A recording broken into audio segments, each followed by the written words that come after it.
నమస్కారం, నా పేరు వినయ్ కుమార్. దూరదర్శన్ వార్తలకు స్వాగతం. ముందుగా హెడ్లైన్స్ చూద్దాం.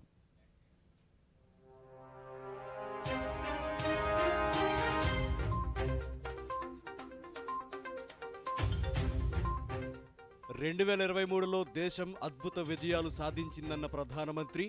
ఈ విజయాలు 140 కోట్ల మంది భారతీయులకు బలమన్న నరేంద్ర మోదీ. దేశాభివృద్ధికి నిరంతరం కృషి చేయాలన్న ప్రధాని. ఏ పని చేసినా దేశానికి ప్రయోజనమే మొదటి ప్రమాణం కావాలని మన్ కీ బాత్లో సూచన. రేపు PSLV C-58 రాకెట్ ప్రయోగం. కొత్త ఏడాది తొలి రోజే ప్రయోగాలకు సిద్ధమైన ఇస్రో. రాష్ట్ర వ్యాప్తంగా కొనసాగుతున్న వికసిత భారత సంకల్ప యాత్రలు. కేంద్ర ప్రభుత్వ పథకాలను అందిపుచ్చుకుంటున్న లబ్ధిదారులు. ప్రపంచవ్యాప్తంగా ప్రారంభమైన ఆంగ్ల నూతన సంవత్సర వేడుకలు. ఇప్పటికే వివిధ దేశాల్లో ప్రారంభమైన సంబరాలు. డీటెయిల్స్ చూద్దాం. ప్రపంచవ్యాప్తంగా నూతన సంవత్సర వేడుకలు ప్రారంభమయ్యాయి. 2023కి వీడ్కోలు పలుకుతూ 2024కు స్వాగతం పలికారు. ముందుగా కొత్త సంవత్సరంలోకి అడుగుపెడుతూ న్యూజిలాండ్ అట్టహాసంగా వేడుకలు నిర్వహించింది. దేశాన్ని విద్యుత్ దీపకాంతుల్లో వెలిగించింది. కొత్త సంవత్సరాన్ని ఆహ్వానిస్తూ ఆ దేశ ప్రజలు భారీగా బాణాసంచా కాల్చారు. న్యూజిలాండ్లోని ఆక్లాండ్ ప్రముఖ కట్టడం స్కై టవర్ వద్దకు పెద్ద ఎత్తున ప్రజలు చేరి నూతన సంవత్సర శుభాకాంక్షలు తెలుపుకున్నారు.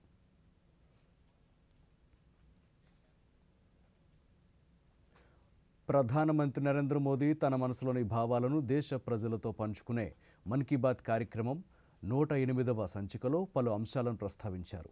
2023లో భారత్ సాధించిన విజయాలు 140 కోట్ల మంది భారతీయులకు బలమని పేర్కొన్నారు. మహిళా రిజర్వేషన్ బిల్లు చట్టంగా రూపొందించడం, G20 శిఖరాగ్ర సదస్సు, చంద్రయాన్-3 విజయవంతం వంటి అంశాలతో పాటు RRRలోని నాటు నాటు పాటకు ఆస్కార్ పురస్కారం లభించినప్పుడు దేశం ఉప్పొంగిపోయిందని ప్రధాని పేర్కొన్నారు. 2024లో మరిన్ని విజయాలు సాధించాలని మన్ కీ బాత్లో పేర్కొన్నారు. ప్రధాని మన్ కీ బాత్కు సంబంధించిన మరిన్ని విశేషాలను ఇప్పుడు చూద్దాం.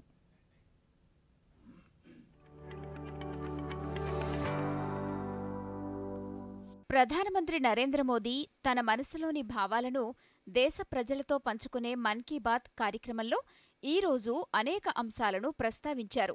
మన్ కీ బాత్ కార్యక్రమంలో ఈ 108వ భాగంలో మాట్లాడుకుంటున్నామని, 108 సంఖ్యకి ఎంతో ప్రాముఖ్యత, పవిత్రత ఉందన్నారు. ఈ సంఖ్యకు అపారమైన విశ్వాసం ముడిపడి ఉందన్నారు. ఈ 108 భాగాల్లో ప్రజల భాగస్వామ్యానికి సంబంధించి ఎన్నో ఉదాహరణలు చూశామని, ఎంతో ప్రేరణ పొందామని, ఈ మైలురాయిని చేరుకున్నాక కొత్త శక్తితో, కొత్త ఉత్సాహంతో వేగంగా ముందుకు వెళ్లాలని నిర్ణయించుకోవాలని ప్రధాని పేర్కొన్నారు. 2024 ప్రారంభమవుతున్న సందర్భంగా దేశ ప్రజలకు ప్రధాని శుభాకాంక్షల్ని తెలియచేశారు. हमारे यहाँ 108 अंक का महत्व, उसकी पवित्रता एक गहन अध्ययन का विषय है. माला में 108 मन के, 108 बार जप, 108 दिव्य क्षेत्र, मंदिरों में 108 सीढ़ियां, 108 घंटियां. 108 का ये अंक असीम आस्था से जुड़ा हुआ है. इसलिए मन की बात का 108वां एपिसोड मेरे लिए और खास हो गया है. इन 108 एपिसोड्स में हमने जन भागीदारी के कितने ही उदाहरण देखे हैं, उनसे प्रेरणा पाई है. अब इस पड़ाव पर पहुंचने के बाद हमें नए सिरे से नई ऊर्जा के साथ और तेज गति से बढ़ने का संकल्प लेना है. और ये कितना सुखद संयोग है कि कल का सूर्योदय 2024 का प्रथम सूर्योदय होगा. हम वर्ष 2024 में प्रवेश कर चुके होंगे. आप सभी को 2024 की बहुत बहुत शुभकामनाएं. 2023లో దేశం ఎన్నో ప్రత్యేక విజయాలను సాధించటం 140 కోట్ల మంది భారతీయుల బలమని ప్రధాని పేర్కొన్నారు. ఎన్నో ఏళ్లుగా ఎదురుచూసిన మహిళా రిజర్వేషన్ బిల్లు, నారీ శక్తివందన్ అధినియం చట్టం ఇదే ఏడాదిలో ఆమోదం పొందిందన్నారు. ప్రపంచంలోనే భారత్ 5వ అతిపెద్ద ఆర్థిక వ్యవస్థగా అవతరించటం పట్ల పలువురు హర్షం వ్యక్తం చేస్తూ లేఖలు రాశారని ప్రధాని వెల్లడించారు. G20 శిఖరాగ్ర సదస్సు విజయవంతమైందని, దేశంలోని ప్రతి ప్రాంతం ఆత్మవిశ్వాసంతో నిండి ఉందన్నారు. అభివృద్ధి చెందిన భారత స్ఫూర్తితో, స్వావలంబన స్ఫూర్తితో నిండి ఉందన్నారు. అదే స్ఫూర్తిని 2024లో కూడా కొనసాగించాలన్నారు. ప్రతి భారతీయుడు ఓకల్ ఫర్ లోకల్కు ప్రాముఖ్యతను ఇస్తున్నారని, దీపావళి సందర్భంగా దీనిని నిరూపించారన్నారు. 140 करोड़ भारतीयों की ताकत है कि इस वर्ष हमारे देश ने कई विशेष उपलब्धियां हासिल की है। इसी साल नारी शक्ति वंदन अधिनियम पास हुआ, जिसकी प्रतीक्षा बरसों से थी। बहुत सारे लोगों ने पत्र लिखकर भारत के 5वीं सबसे बड़ी अर्थव्यवस्था बनने पर खुशी जाहिर की। अनेक लोगों ने मुझे G20 समिट की सफलता याद दिलाई। साथियों, आज भारत का कोना कोना आत्मविश्वास से भरा हुआ है। विकसित भारत की भावना से, आत्मनिर्भरता की भावना से ओतप्रोत है। 2024 में भी हमें इसी भावना और मोमेंटम को बनाए रखना है। दिवाली पर रिकॉर्ड कारोबार ने ये साबित किया कि हर भारतीय वोकल फॉर लोकल के मंत्र को महत्व दे रहा है। చంద్రయాన్ 3 విజయానికి సంబంధించి ఇప్పటికీ లేఖలు వస్తున్నాయని, మన శాస్త్రవేత్తలు, ముఖ్యంగా మహిళా శాస్త్రవేత్తల విషయంలో దేశం గర్విస్తోందన్నారు. నాటు నాటు పాటకు ఆస్కార్ పురస్కారం లభించినప్పుడు దేశం మొత్తం ఉప్పొంగిపోయిందన్నారు. ది ఎలిఫెంట్ విస్పరర్స్కు ఆస్కార్ రావటంతో భారతదేశ సృజనాత్మకతను ప్రపంచం చూసిందన్నారు. ఈ ఏడాది క్రీడల్లో భారత్ ఘన విజయాలను నమోదు చేసుకుందని, అథ్లెట్లు అద్భుతంగా రాణించారని అన్నారు. ఆసియా క్రీడల్లో 107, ఆసియా పారా క్రీడల్లో 111 పతకాలు సాధించటంతో పాటు క్రికెట్ ప్రపంచకప్లో భారత ఆటగాళ్లు అందరి హృదయాలను గెలుచుకున్నారన్నారు. అండర్-19 టీ20 ప్రపంచకప్లో మహిళా జట్టు విజయం ఎంతో స్ఫూర్తిదాయకమన్నారు. 2024లో ప్యారిస్లో జరిగే ఒలింపిక్స్కు యావత్ దేశం మన క్రీడాకారుల్ని ప్రోత్సహిస్తోందన్నారు. ఆజాదీ కా అమృత్, అమృత మహోత్సవం, నా మట్టి నా దేశం వంటి విజయవంతమైన ప్రచారాలకు కోట్లాది మంది ప్రజల భాగస్వామ్యానికి మనమంతా సాక్షులమన్నారు. దేశవ్యాప్తంగా 70,000 అమృత సరోవరాలను నిర్మించామని చెప్పారు. భారత్ ఆవిష్కరణల హబ్గా మారటం మన ప్రగతి ప్రయాణం ఆగబోదనే విషయానికి ప్రతీకని ప్రధాని పేర్కొన్నారు. గ్లోబల్ ఇన్నోవేషన్ ఇండెక్స్లో 2015లో 81వ స్థానంలో ఉన్న భారత్ ఈ రోజు 41వ ర్యాంకు చేరుకుందన్నారు. భారత్లో దాఖలు చేసిన పేటెంట్ల సంఖ్య ఎక్కువగా ఉందని, వీటిలో దాదాపు 60% విదేశీ నిధులకు సంబంధించినవే అని ప్రధాని పేర్కొన్నారు. దేశం సాధించిన విజయాల నుంచి, దేశ ప్రజల సాఫల్యాల నుంచి ప్రేరణ పొందాలని, ఎంతో గర్వించాలని ప్రధాని పేర్కొన్నారు. కొత్త తీర్మానాలు తీసుకోవాలని, దేశం అభివృద్ధి చెందితే యువతకు ఎక్కువ ప్రయోజనం చేకూరుతుందని, అయితే యువత దృఢంగా ఉంటేనే ఎక్కువ ప్రయోజనం లభిస్తుందన్నారు. పెద్ద సంఖ్యలో స్టార్టప్లు కూడా నమో యాప్పై సూచనలు, సలహాలు పంపాయన్నారు. आज भी कई लोग मुझे चंद्रयान 3 की सफलता को लेकर संदेश भेजते रहे हैं। मुझे विश्वास है कि मेरी तरह आप भी हमारे वैज्ञानिकों और विशेषकर महिला वैज्ञानिकों को लेकर गर्व का अनुभव करते होंगे। साथियों, मेरा ये विश्वास रहा है कि जो देश इनोवेशन को महत्व नहीं देता, उसका विकास रुक जाता है। भारत का इनोवेशन हब बनना इस बात का प्रतीक है कि हम रुकने वाले नहीं हैं। 2015 में हम ग्लोबल इनोवेशन इंडेक्स में 81वें रैंक पर थे। आज हमारी रैंक 40 है। इस वर्ष भारत में फाइल होने वाले पेटेंट की संख्या ज्यादा रही, जिनमें करीब 60% डोमेस्टिक फर्म्स के थे। QS एशिया यूनिवर्सिटी रैंकिंग में इस बार सबसे अधिक संख्या में भारतीय यूनिवर्सिटी शामिल हुई है। अगर इन उपलब्धियों की लिस्ट बनाना शुरू करें तो ये कभी पूरी ही नहीं होगी। ये तो सिर्फ एक झलक है। भारत का सामर्थ्य कितना प्रभावी है। हमें देश की इन सफलताओं से, देश के लोगों की इन उपलब्धियों से प्रेरणा लेनी है, गर्व करना है, नए संकल्प लेने हैं। 2023ను అంతర్జాతీయ చిరుధాన్యాల సంవత్సరంగా జరుపుకున్నామని, ఆ విశేషాలను కూడా ప్రధాని వివరించారు. శారీరక ఆరోగ్యంపై ఆసక్తి పెరుగుతూ ఉండటంతో ఈ రంగానికి సంబంధించిన కోచ్లు, శిక్షకులకు డిమాండ్ కూడా పెరుగుతోందన్నారు. దృఢత్వం, మానసిక దృఢత్వానికి సంబంధించి సద్గురు జగ్గీ వాసుదేవ్ సందేశాన్ని ప్రధాని మన్ కీ బాత్లో వినిపించారు.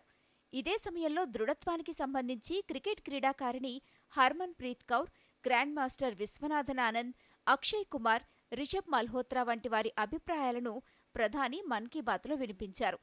ప్రతి ఒక్కరూ తమ అభిప్రాయాలను తెలియచేశారని, ఆరోగ్యంగా ఉండాలని, అలాగే దృఢంగా ఉండాలని 2024ను ఈ సంకల్పంతో ప్రారంభించాలని సూచించారు. కాశీ తమిళ సంగమంలో ఇటీవల జరిగిన కృత్రిమ మేధ ఫలితాలను ప్రధాని వివరించారు. తాను వేదికపై హిందీలో ప్రసంగించిన సమయంలో ఆర్టిఫిషియల్ ఇంటెలిజెన్స్ సాధన భాషిని తన ప్రసంగాన్ని తమిళంలో తర్జుమా చేస్తూ వినిపించటంతో అక్కడికి వచ్చిన ప్రజలు ఉత్సాహంగా కనిపించారన్నారు. ఈ కృత్రిమ మేధను పాఠశాలలు, ఆసుపత్రులు, న్యాయస్థానాల్లో విస్తృతంగా వినియోగించటం ప్రారంభిస్తే ఎంతో మార్పు జరుగుతుందన్నారు.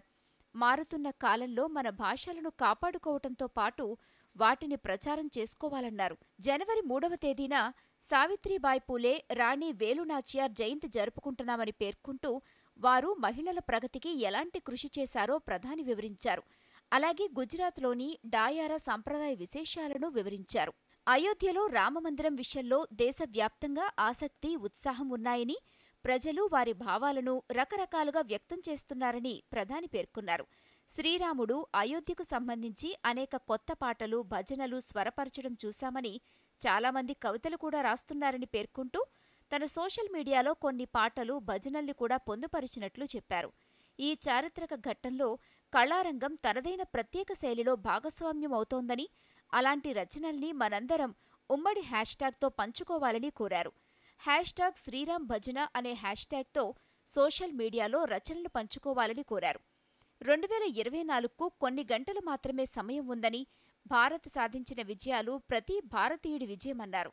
పంచప్రాణ సూత్రాలను దృష్టిలో ఉంచుకుని దేశ అభివృద్ధికి నిరంతరం కృషి చేయాలని ప్రధాని సూచించారు.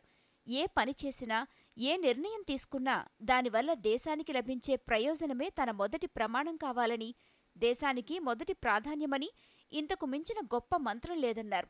భారతీయులందరం కలిసి దేశాన్ని అభివృద్ధి, స్వావలంబనతో తీర్చిదిద్దుదామని పేర్కొంటూ 2024లో విజయాల కొత్త శిఖరాలను చేరుకోవాలని, అందరూ ఆరోగ్యంగా, దృఢంగా ఉండాలని ప్రధాని ఆకాంక్షించారు. मेरे परिवारजनों, अयोध्या में राम मंदिर को लेकर पूरे देश में उत्साह है, उमंग है। लोग अपनी भावनाओं को अलग अलग तरह से व्यक्त कर रहे हैं। आपने देखा होगा, बीते कुछ दिनों में श्री राम और अयोध्या को लेकर कई सारे नए गीत, नए भजन बनाए गए हैं। बहुत से लोग नई कविताएं भी लिख रहे हैं। इसमें बड़े बड़े अनुभवी कलाकार भी हैं, तो नए उभरते युवा साथियों ने भी मन को मोह लेने वाले भजनों की रचना की है। कुछ गीतों और भजनों को तो मैंने भी अपने सोशल मीडिया पर शेयर किया है। ऐसा लगता है कि कला जगत अपनी अनूठी शैली में इस ऐतिहासिक क्षण का सहभागी बन रहा है। मेरे मन में एक बात आ रही है कि क्या हम सभी लोग ऐसी सारी रचनाओं को एक कॉमन हैशटैग के साथ शेयर करें। मेरा आपसे अनुरोध है कि हैशटैग श्री राम भजन के साथ आप अपनी रचनाओं को सोशल मीडिया पर शेयर करें। हम कोई भी काम करें, कोई भी फैसला ले, हमारी सबसे पहली कसौटी यही होनी चाहिए कि इससे देश को क्या मिलेगा, इससे देश का क्या लाभ होगा। राष्ट्र प्रथम, नेशन फर्स्ट, इससे बड़ा कोई मंत्र नहीं। इसी मंत्र पर चलते हुए हम भारतीय अपने देश को विकसित बनाएंगे, आत्मनिर्भर बनाएंगे। आप सभी 2024 में सफलताओं की नई ऊंचाई पर पहुंचे।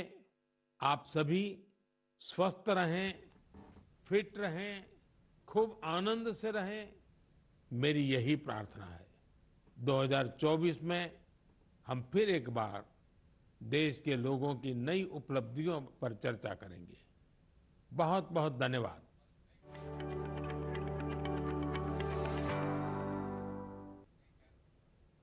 ఇప్పుడు షార్ట్ బ్రేక్ తీసుకుందాం. మావయ్య ఇవన్నీ అవును, ఏళ్ల తరబడి ఊరికే పడున్న వస్తువుల్ని తీసి పారేయాలి. ఇది కూడా తాతయ్య గారి పాత పాస్బుక్ ఇంకా ఎఫ్డి. అరే, ఇది ఇలాగే ఉండిపోయింది. డబ్బు పోయిందా? లేదు, ఉపాయం ఉంది. బ్యాంక్ ఖాతాని నడిపిస్తూ ఉండాలి, లేకపోతే ఖాతా ఇనాపరేటివ్ అయిపోతుంది. అలాంటప్పుడు బ్యాంకుతో సంప్రదించి ఖాతాని క్రియాశీలంగా చేయించి ఉండిపోయిన మీ మొత్తాన్ని వడ్డీతో సహా క్లెయిమ్ చేసుకోండి. అరే, ఆర్బీఐ అంటుంది, విషయాలు తెలుసుకోండి, జాగరూకంగా ఉండండి. బాగా చెప్తున్నారు. Back to news. భారత అంతరిక్ష ప్రయోగ సంస్థ ఇస్రో కొత్త ఏడాది 2024 తొలి రోజే ప్రయోగానికి సిద్ధమైంది. రాకెట్ ప్రయోగ కేంద్రమైన సతీష్ ధావన్ స్పేస్ సెంటర్ షార్ శ్రీహరికోట నుంచి రేపు పిఎస్ఎల్వి C-58 రాకెట్ను ప్రయోగించనున్నారు. దీనికి సంబంధించి శాస్త్రవేత్తలు ఏర్పాట్లు చేశారు. ఇప్పటికే షార్లోని మొదటి ప్రయోగ వేదికలో పిఎస్ఎల్వి వాహక నౌక అనుసంధానం పూర్తయింది. వివిధ తనిఖీలు సైతం నిర్వహించారు. ఈరోజు ప్రయోగానికి సంబంధించిన కౌంట్ డౌన్ ప్రారంభించారు.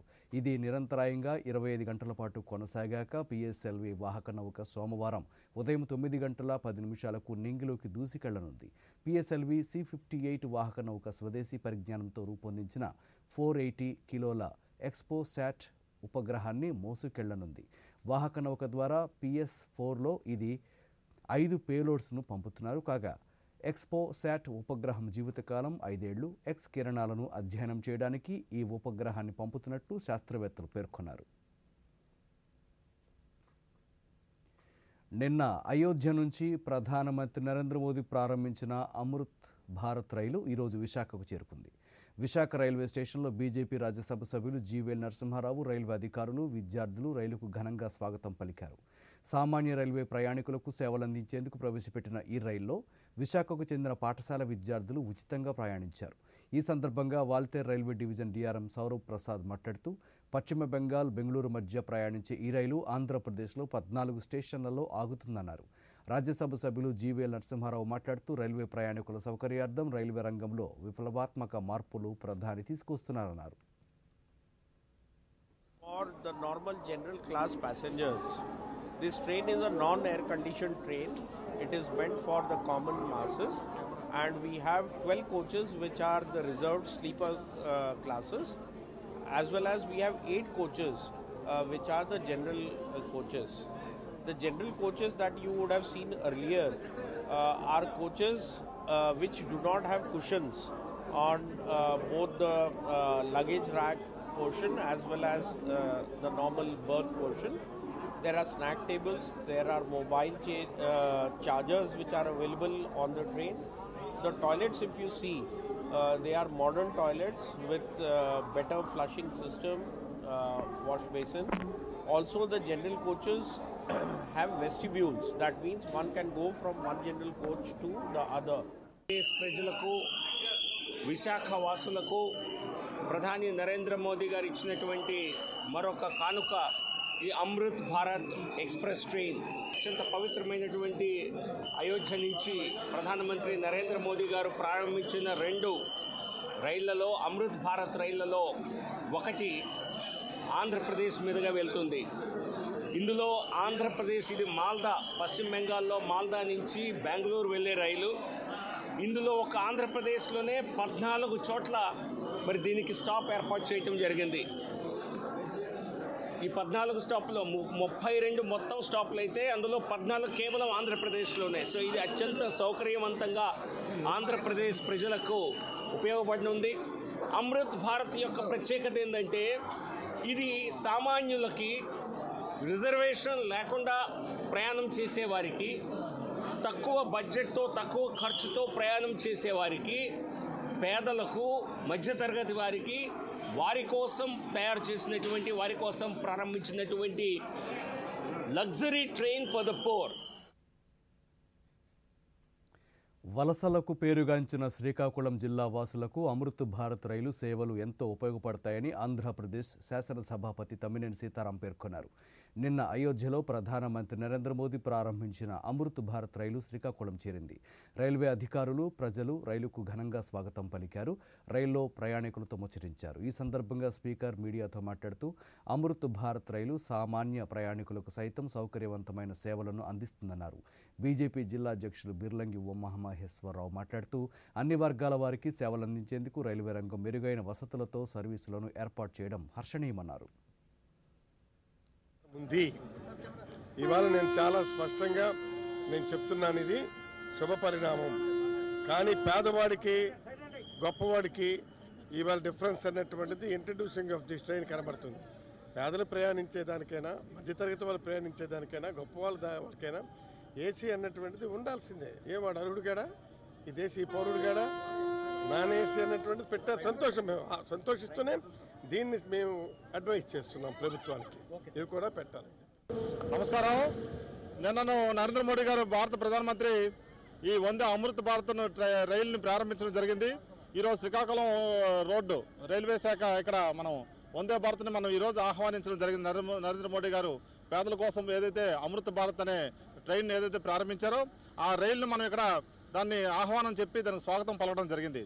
ఈరోజు దేశంలో చూసుకుంటే నరేంద్ర మోడీ గారు పరిపాలన గత 9 ఏళ్ళుగా అమృత పరిపాలన అని చెప్పాలి.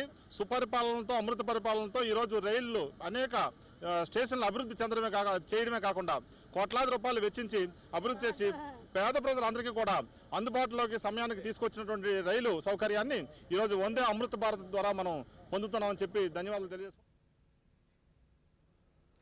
నిన్న అయోధ్య నుంచి ప్రధానమంత్రి నరేంద్ర మోదీ ప్రారంభించిన అమృత్ భారత్ రైలు విజయనగరం జిల్లాకు చేరుకుంది. ఈ సందర్భంగా శాసనమండలి సభ్యులు పి రఘువర్మ మాట్లాడుతూ అత్యంత ఆధునిక వసతులతో సేవలందించే వందే భారత్, అమృత్ భారత్ రైళ్లను ప్రధాని అందుబాటులోకి తీసుకొచ్చారన్నారు. ఇది దేశంలో రవాణా, పర్యాటక రంగాల వృద్ధికి దోహదం చేస్తుందన్నారు.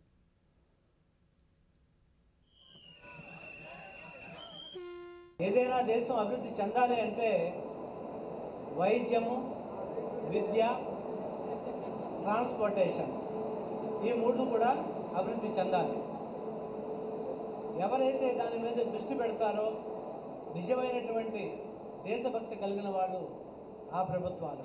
రోడ్లైతే నేషనల్ హైవేస్, క్వాడ్రిలేటరల్ సిస్టంలో మరి నరేంద్ర మోడీ గారు వరకు కూడా చూస్తే చాలా చక్కని జాతీయ రహదారిని ఏర్పాటు చేశారు. The entire credit goes to the BJP government. ఏదైనా బడ్జెట్ తయారు చేసేటప్పుడు సామాన్య మానవుడిని దృష్టిలో ఉంచుకొని బడ్జెట్ తయారు చేస్తారు.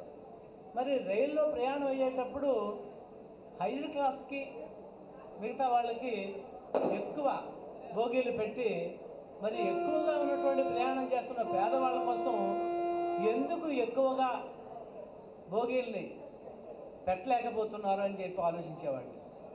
అయితే ఈ రోజుని బీజేపీ ప్రభుత్వం ఆ కళను నెరవేర్చిందని చెప్పి నేను ఈ అమృత్ భారత్ ట్రైను కేవలం సామాన్యుల కోసమే ప్రవేశపెట్టేటప్పుడు నేను చాలా సంతోషించాను.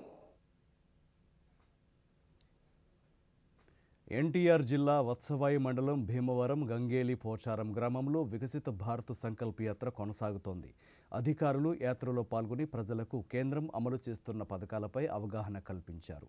వ్యవసాయంలో డ్రోన్ల ద్వారా పురుగుమందులు, ఎరువుల పిచికారీ విధానాన్ని రైతులకు ప్రదర్శించి చూపించారు. ఈ సందర్భంగా పలు పథకాల లబ్ధిదారులు దూరదర్శన్తో మాట్లాడుతూ కేంద్ర పథకాల ద్వారా తాము ఎంతో ఆర్థికంగా అభివృద్ధి సాధిస్తున్నామన్నారు. ప్రజలకు అవగాహన కల్పించేందుకు వికసిత భారత్ సంకల్ప యాత్ర ఎంతగానో దోహదపడుతుందని Bhimavaram medical officer doctor Alekhya అన్నారు. ఎక్కడైనా చూపించుకోవచ్చు, మరి ఏ ఇబ్బంది లేకుండా కూడా చూపించుకోవచ్చు. కాబట్టి మోడీ గారు ఇచ్చినందుకు ధన్యవాదములు. నేను గర్భవతిని. నాకు నెలకు వచ్చేసి 5 లీటర్ల పాలు, 25 గుడ్లు ఇస్తున్నారు. నాకు సంపూర్ణ పథకం కింద కిట్ ఇస్తున్నారు. అందులో 6 పదార్థాలు ఉంటాయి. ఇవన్నీ ఇస్తున్నందుకు మోదీ గారికి ధన్యవాదాలు. నేను కూరగాయల వ్యాపారం చేసుకుంటున్నాను. ప్రధానమంత్రి గారు ఇచ్చిన స్వానిధి పథకం కింద నేను 10,000 తీసుకొని దాని నుండి వ్యాపారం చేసుకుంటున్నానండి. అది ఇచ్చిన పథకం ఇచ్చిన మోడీ గారికి ధన్యవాదాలు. పిఎం కిసాన్ పథకం కింద మన మోదీ గారు ఇచ్చేటటువంటి 3 విడతల డబ్బులు పడ్డాయండి. సంవత్సరానికి 6,000 రూపాయలు వస్తూనే ఉన్నాయి. ఇవి మనం పంటలకు వాడుకోవడానికి మంచిగా వినియోగించుకుంటున్నాం. మోదీ గారి సహాయం 6,000 రూపాయలు గత 3-4 సంవత్సరాల నుంచి వస్తానే. తిరుపతి జిల్లాలో వికసిత భారత్ సంకల్ప్ యాత్ర విజయవంతంగా కొనసాగుతోంది. తిరుపతి జిల్లా రేణిగుంట మండలం యలమండ్యం గ్రామంలో వికసిత భారత్ సంకల్ప్ యాత్ర ప్రచార రథం ద్వారా ఈరోజు కేంద్ర ప్రభుత్వ పథకాలపై ప్రజలకు అవగాహన కల్పించారు. ఈ సందర్భంగా నిర్వహించిన సభలో వివిధ శాఖల అధికారులు కేంద్ర ప్రభుత్వం అమలు చేస్తున్న 17 సంక్షేమ పథకాల గురించి వివరించారు. అలాగే ప్రభుత్వ పథకాలను తెలియజేసే కరపత్రాలను కూడా ప్రజలకు అందజేశారు. ఈ సందర్భంగా లబ్ధిదారులు దూరదర్శన్తో మాట్లాడుతూ కేంద్ర ప్రభుత్వం అందిస్తున్న ఆయుష్మాన్ భారత్ కార్డులను అందుకున్నామని తెలిపారు. అదేవిధంగా మాతృత్వ వందన యోజన కింద లబ్ధి పొందామని వివరించారు. ఇక్కడ మనకి సంవత్సరానికి 5 లక్షలు నరేంద్ర మోడీ గారు అందిస్తూ ఉంటారు. నరేంద్ర మోడీ గారికి నా ధన్యవాదాలు. నేను ప్రెగ్నెంట్గా ఉన్నప్పుడు డెలివరీ వరకు నాకు 6,000 వచ్చాయి. 1,000 రూపీస్ ఒకసారి, 2,000 రూపీస్ ఒకసారి అట్లా వచ్చినాయి. 6,000 వరకు వచ్చింది. మా పౌష్టికాహారం బాగా అందించారు. ప్రయాణాలకి వాటికి అంత బాగా ఉపయోగించుకున్నాము. మోడీ వికసిత భారత్ సంకల్ప యాత్ర కార్యక్రమం జరిగింది. ఏ ఉద్దేశంతో అయితే నరేంద్ర మోడీ గారు భారతదేశాన్ని 2047వ సంవత్సరానికి వికసిత భారతదేశంగా చేయాలనే సంకల్పంతో ముందుకెళ్తున్నారో అందులో భాగంగా 140 కోట్ల భారతీయ జనాలందరూ కూడా జనాభానందరినీ కూడా ప్రజలందరినీ కూడా ఆదుకోవాలని చెప్పి తీసుకొచ్చినటువంటి స్కీమ్స్ ఏవైతే ఉన్నాయో ఆయుష్మాన్ భారత్, అదేవిధంగా ఆవాస్. పశ్చిమ గోదావరి జిల్లా యలమంచిలి మండలంలోని యలమంచిలిలో వికసిత భారత్ సంకల్ప యాత్ర కొనసాగుతోంది. అధికారులు సంక్షేమ పథకాలను ప్రజలకు వివరించారు. యాత్రలో ప్రజలు, రైతులు, మహిళలు పెద్ద సంఖ్యలో పాల్గొన్నారు. గరీబ్ కళ్యాణ్ యోజనను మరో 5 సంవత్సరాలు పొడిగించడం పట్ల లబ్ధిదారులు హర్షం వ్యక్తం చేశారు. పీఎం కిసాన్ సమ్మాన్ నిధితో వ్యవసాయం సాఫీగా సాగుతోందని రైతులు తెలిపారు. నాకు గరీబ్ కళ్యాణ్ యోజన అని రైస్ కార్డు, ఉచిత రైస్ కార్డు ఉందండి. దాన్ని మా ఇంట్లో సభ్యులు 5 అండి. 5కి కలిపి 25 కేజీలు బియ్యం వస్తున్నాయండి. ఆ విషయానికి అయితే మాకు చాలా సంతోషంగా ఉందండి. ఇంకా నెక్స్ట్ జనవరి నుంచి ఇంకొక 5 కేజీలు రైస్ ఇంకొక 5 సంవత్సరాలు పొడిగించారు. అందుకని చాలా సంతోషంగా ఉంది. కరోనా టైంలో కూడా మాకు ఫ్రీగా బియ్యం ఉచితంగా ఇచ్చారు. దానివల్ల మా కుటుంబాలు ఎంతో సహాయపడింది. నరేంద్ర మోడీ గారికి ధన్యవాదాలు తెలియజేసుకుంటూ సెలవు తీసుకుంటాం. నా రకాలుగా పడుతుంది. దానివల్ల నాకు ఉపయోగపడుతుంది. బాగా నాకు అనుకున్న టైంలో ఈ అమౌంట్ వచ్చి నాకు ఇబ్బందులకి ఉపయోగపడుతుంది. ప్రధానమంత్రి గారికి ధన్యవాదాలు. మా ఫ్యామిలీలో నలుగురు అన్న గరీబ్ యోజన బియ్యం మాకు బాగా ఉపయోగపడుతుంది. నరేంద్ర మోడీ గారికి ధన్యవాదాలు. సంక్షేమం పేరుతో ప్రభుత్వం రాష్ట్రాన్ని అప్పుల ఊబులోకి నెట్టివేసిందని పూర్వ మంత్రి పల్లె రఘునాథ్ రెడ్డి అన్నారు. పుట్టపర్తిలో మీడియాతో మాట్లాడుతూ పరిశ్రమలు ఏర్పాటు చేసి యువతకు ఉపాధి కల్పించడంలో ప్రభుత్వం విఫలమైందన్నారు. దీంతో రాష్ట్రంలోని అన్ని వర్గాల ప్రజలు అసంతృప్తితో ఉన్నారన్నారు.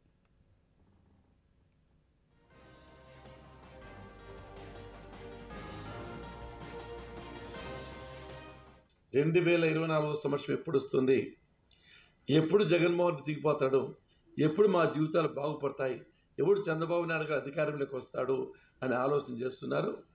కాబట్టి ధరలు తగ్గాలంటే, అమరావతి నిర్మాణం పూర్తి జరగాలంటే, పోలవరం పూర్తి కావాలంటే, ఈ రాష్ట్రం యొక్క అభివృద్ధి జరగాలంటే, యువతకు ఉద్యోగాలు రావాలంటే, అన్ని వర్గాల ప్రజలకు న్యాయం జరగాలంటే, ఉద్యోగస్తులు బాగుపడాలంటే ఒకే ఒక మార్గం 2024 సంవత్సరంలో తెలుగుదేశం పార్టీ అధికారంలోకి రావాలి, చంద్రబాబు నాయుడు గారు ముఖ్యమంత్రి కావాలి.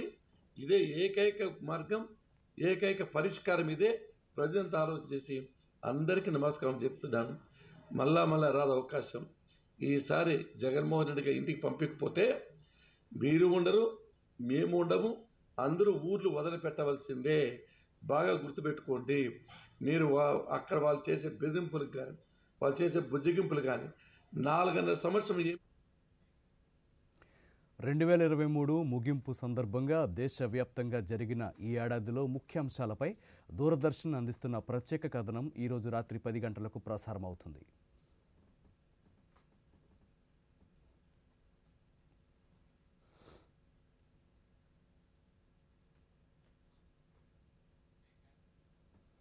ఈ వార్తలు ఇంతటితో సమాప్తం. నమస్కారం.